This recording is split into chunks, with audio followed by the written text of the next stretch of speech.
Sean, how would you take a measure of how the team is after 5 games, 8 points, good record at home on the defense? What do you think so far? Yeah, I think we're feeling good, but we know we could improve. We know we could do more, and I think as the season goes along, we want to grow both individually and as a team. And I think over the first couple of games we have done that, but I think we've left some points out there. But we're going to learn from that. We're going to get better, and we have a good test on Saturday up in New England. Thanks, go ahead, Anthony. Hey, Sean. Help us understand a little bit. Different players say different things about playing on turf. What's your view on how your game changes? Does it change at all when you go up to a place like New England? Yeah, I think some guys that aren't used to the turf, it may take a little bit to adjust. But in college, I played my home games on turf back at Hofstra, and then my first year here playing with Red Bull 2, we played at Montclair, so I'm kind of used to it.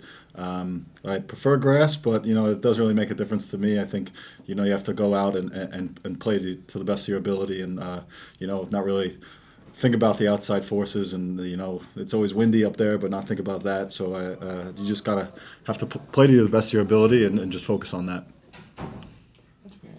Yeah. So looking at New England specifically, they're a team that's desperate for a goal right now. They haven't scored one from their own team. How do you react to knowing that a team is desperate for something like that, as from a defender standpoint? Yeah, I think we have to go up there motivated with a lot of energy. We can't kind of expect that we're gonna, play well or win. We have to go out and do it, go out and earn it. I think looking back to last year when we went up there, they were kind of in the same boat, struggling a little bit, and then they ended up beating us up there, and it was a deflating blow for us. So we have to kind of go up there and go earn it, go all together, and showcase our talent. Go to Mark. Sean, the team has been playing in Foxborough for 30 years now. They've won only 8 games in nearly 45 tries. What is so challenging? You've been up there a number of times now. You did have a win up there, but I'm just kind of curious, what is it about Gillette Stadium that is so challenging? Yeah, I think just maybe you don't really adjust to the turf, the wind, the size of the stadium. You kind of trying to get your feet set, and then all of a sudden you're losing momentum in the game. And I think we have to go out, have a great start, and then kind of build our momentum slowly but surely throughout the game, and come back with 3 points. I think we want to be a little more dominant on the road going into these games. We've played well at home, but now we want to surplus that with being dominant on the road as well. So I think it starts on Saturday. Go to Anthony. Just to piggyback off that a little bit, the mythology of New England and the history of the team, is that something that you guys talk about internally? Is that something that comes up? Do players who are not from here reach out to be like, hey, so what's the deal from what I've heard about? I think guys know what fields are turf. There's a select few throughout the league, but we went through the certain players on their team, and they have some talented guys. Carl Skill is always a threat against us, and we got to do our best to shut him down and shut down their other playmakers, because like that was said earlier, that they're going to be a hungry team. Caleb Porter is going to have them firing to go. We have to have a good start. Next, we go to George on Zoom.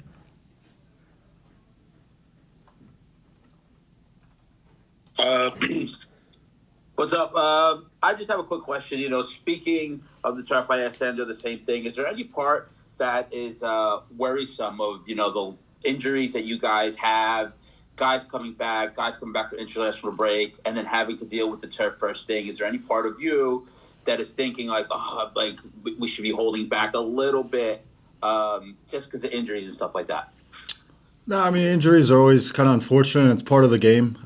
You do what you can to prehab and rehab after the games to kind of limit these things, limit muscle pulls. But those things happen. We want to go out and get the win, get 3 points, and that's our sole focus going into this week. And like what was said, New England, they're a talented team and they're hungry. So we'll see what they have, and I think we want to just go up there and come back with 3 points going into next week. Next, go to Daniel Florenstein. Hey, Sean, hope you're doing all right. What's it been like working with Alexander Hack on the back line? Has the communication been solid so far? Yeah, it's been great. He talks a lot and he communicates a lot during that back line. He's played in big games over in Europe, so he knows how to control games and win these small moments. So he's a great addition to our back line, and I think as the games go on, we're only going to get stronger, or hope to get stronger as a back line and as a team. Everyone, we have time for 2 more questions. Sean, first go to Daniel Rebane. How you doing, Sean? Just to piggyback off that last question, you've played majority of the games this year with Hack and Noah Ella. Just talk about your chemistry with them and how nice it's been just to play with those 2 guys majority of the season instead of rotating like a bunch last year. Yeah, I think as the games go on and we play together, practice together, our camaraderie grows, our chemistry grows. We kind of know when one person's going to step and one person's going to cover, and I think it was good in the last game. Obviously, there was some moments, especially on the goal, where we felt we could have done better to have each other's backs. But I think that'll get better as the games go on, and I think Noah and Alex have been playing great so far, and I think we'll continue to grow and play well as a back line. And we'll finish up with Christian Ortiz. Hey, Sean. Just wanted to ask you any observations you made with your brother Dylan Nealis, who's been great so far last year, this year. Anything that you have mentioned to him to be prepared for this Saturday? And secondly, just has there been any conversations regarding Carvalho's red card last game? Something to keep in mind, to be careful with the refs for next game? Thank you.